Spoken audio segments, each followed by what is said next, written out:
So Monday we start. We did actually start last Monday. We spent some time in this room already. There was a training session here as well as all day yesterday in attempts to try to learn how to work together given the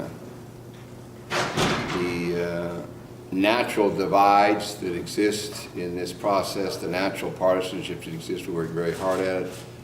Also the training about the workplace, although one day has been delayed because of the federal shutdown. We did not have the initial training session on, I believe it was to be Tuesday, which would get into the issue of the culture and the need to dramatically change that.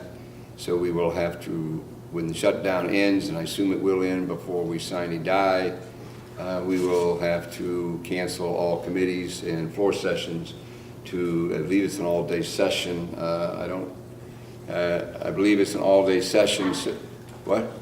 It's a half-day session, compulsory. We will take it up then.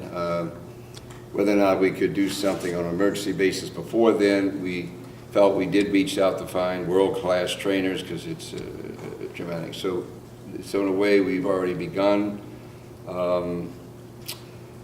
We also have been attempting to get ready for the co-chair's budget.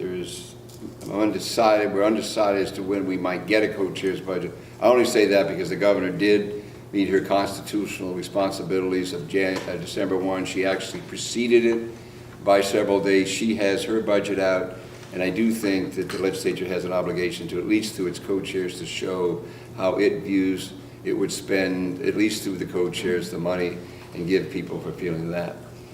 We will have unprecedented joint committees this session that we've never had before. That is, you have the Ways and Means Committee, but we're going to have the Joint Committee on Carbon will continue, and the Joint Committee on Student Success, which just this morning the Speaker and I met with the two co-chairs and the vice chairs to go over the very difficult agenda that they have to start if we're going to get to the funding question of schools.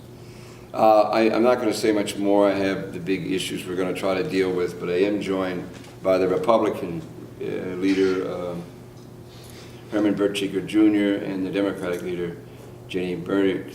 I just want to say one thing that really struck me. I don't think it's ever been said this way, and I'll say it now. Herman Baertschiger in this room said something the other day. You know, I am a minority in this building, but I'm a majority in my district. And I found that to be one of the most remarkable statements I've ever heard about the divide we find ourselves, because I have never and do not refer to Herman Baertschiger as the minority leader, and I do not refer to Jenny Burdick as the majority leader. I refer to them as the Democratic leader and the Republican leader.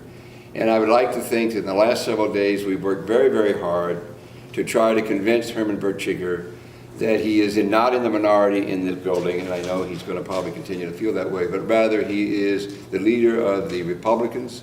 He is a citizen of the state of Oregon, as are all citizens, and that we have an obligation to try to develop public policies that do not benefit just our respective legislative districts or constituencies, however you want to say that, but the state of Oregon. So thank you for that remarkable statement, and I do hope in some ways, even though I'm sure, I'm reading your body language, you probably feel the same way, Herman. I hope that we've done something in the last several days to try to convince you that you're as much a part of this process as anybody who's standing up here today.